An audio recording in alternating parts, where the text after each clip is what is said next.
3-4 ans qu'on parle d'impression 3D. Or, l'impression 3D est déjà un vieux concept, ça fait plus d'une vingtaine d'années qu'elle est utilisée par des designers et des prototypeurs.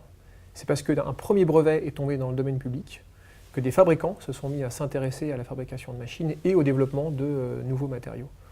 Et donc aujourd'hui, on trouve sur le marché des machines à un prix inférieur, plus facile d'utilisation, plus rapide, plus efficace, et des matériaux plus nombreux et aussi moins onéreux.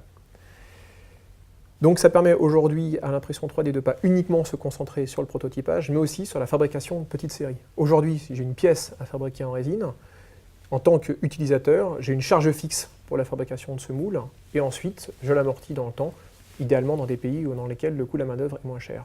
Or, dans l'impression 3D, en tant qu'utilisateur, c'est uniquement une charge fixe. Il y a pour mon sous-traitant un investissement à faire, et derrière, c'est uniquement le coût de la matière qui me permet de récupérer mes pièces.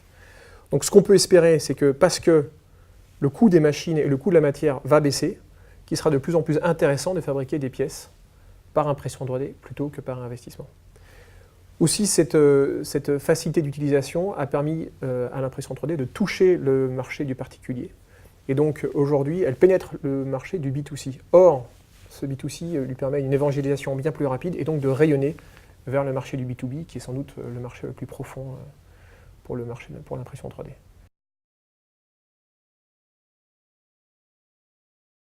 Le marché de l'impression 3D est un marché qui est déjà aujourd'hui assez profond puisqu'il représente pas loin de 3,5 milliards de dollars de chiffre d'affaires pour l'année 2014. C'est un marché qui est en forte progression puisqu'il a cru de plus de 30% l'année dernière. Ce qui est intéressant à noter, c'est que c'est un marché qui est aujourd'hui dominé évidemment par les États-Unis puisque c'est, comme l'a dit Florent là-bas, qui est le berceau de cette technologie. Comparé à ça, l'Europe représente aujourd'hui une part assez faible puisqu'on est autour de 15% du marché, mais ce qui laisse selon nous un potentiel de développement assez important pour cette technologie en Europe. Au niveau des usages, ce qui est à noter, c'est que comme Florent l'a dit, le B2C représente une part qui est finalement assez faible dans ce marché puisque ça représente à peu près 15% du marché total. Et le reste correspond plutôt à des applications industrielles, notamment dans la santé, dans l'aéronautique, dans l'automobile par exemple. Le marché, comme on l'a dit, est aujourd'hui en forte croissance et ce qu'on peut noter, c'est que cette croissance s'accélère dans le temps. Elle est de plus en plus forte récemment et on pense que le marché va continuer à accélérer cette croissance. Et donc on envisage un marché qui sera supérieur à 20 milliards de dollars à horizon 5-6 ans environ. Ce qu'il faut noter, c'est que ces prévisions, elles sont assez conservatrices finalement, parce que si on prend le marché mondial de l'industrie et qu'on considère que l'impression 3D ne pénètre ne serait-ce que 2% de ce marché total, ça représenterait finalement un potentiel de marché qui dépasse les 200 milliards de dollars dans le monde. Et donc, comme l'a dit Florent, le fait que l'impression 3D soit maintenant cohérente avec la fabrication en petite et en grande série nous laisse à penser qu'il y a un potentiel de marché qui est très très important.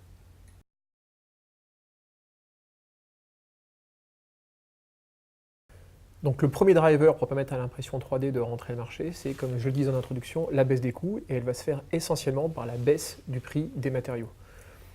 Dans l'imprimante 3D, c'est un peu comme dans l'imprimante 2D, quand vous achetez une cartouche à jet d'encre, c'est sur les cartouches que le fabricant se fait le plus de marge.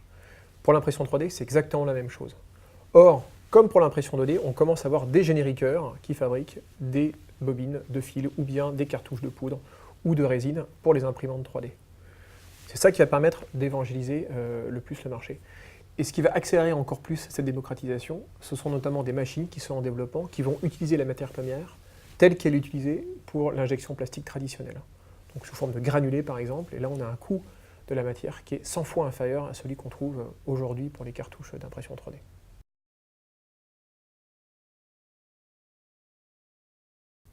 Donc les principaux intervenants du marché, historiquement, c'est les deux acteurs américains qu'on connaît bien, 3D Systems et Stratasys, qui sont des fabricants de machines, mais qui ont aussi développé tout un panel d'autres activités autour de la vente de machines, donc à savoir de la vente de consommables, de matériaux, et qui sont en train de développer aussi aujourd'hui un peu des sociétés de services autour de l'impression 3D. En dehors de ces deux acteurs, il y a quelques gros acteurs ou acteurs de taille moyenne, et après la filière n'est pas très structurée, et il y a une multitude de petits acteurs, que ce soit sur la fabrication de scanners pour les imprimantes 3D, la fabrication d'imprimantes, de matériaux, et des sociétés de services.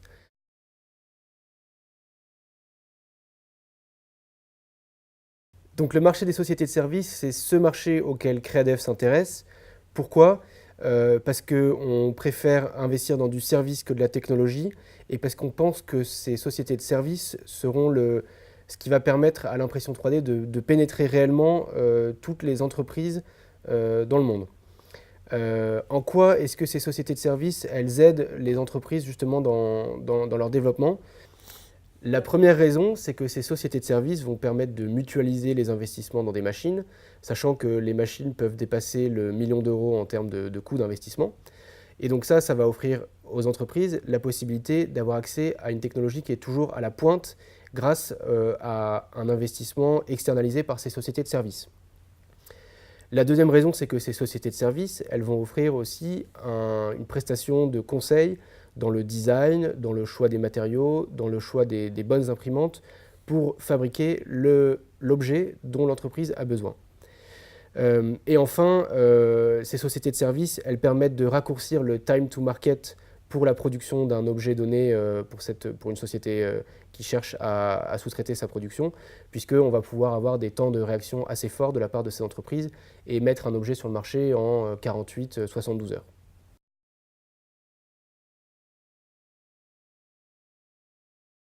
Qu'est-ce qui pourrait freiner le développement des sociétés de services dans l'impression 3D ?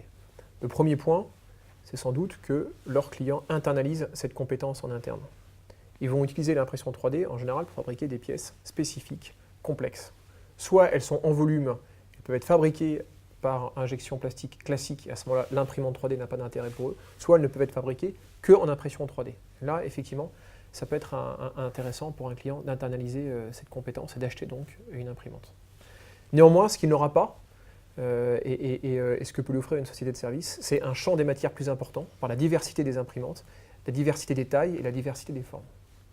Ça, c'est la première chose. Le deuxième frein du marché de l'impression 3D, et donc qui ne touche pas que les sociétés de services, c'est la finition. La finition en tant que telle n'est pas identique et n'est pas la même que celle qu'on peut avoir avec les méthodes traditionnelles. Or, tout l'enjeu de l'impression 3D, c'est d'optimiser les procédés. La finition, aujourd'hui, n'est pas un procédé qui est automatisé dans le monde de l'impression 3D. Les fabricants travaillent énormément sur une optimisation, mais elle n'est pas encore optimale. Donc c'est pour ça que l'impression 3D trouve plutôt d'ailleurs son marché à travers le B2B que le B2C, parce qu'il y a un travail qui est fait en général par le B2B avant de l'injecter directement sur le marché. Et enfin, le troisième point, c'est la qualification de l'impression 3D pour toucher des marchés très réglementés. Même si elle est déjà en train de pénétrer le marché de la santé ou le marché de l'aéronautique, il y a un agrément qui est nécessaire, et donc d'autres marchés, d'autres qualifications, à la fois sanitaires et pour la sécurité, sont en train de voir le jour dans ce marché-là. Mais on peut imaginer que ce frein va bientôt se débloquer assez rapidement.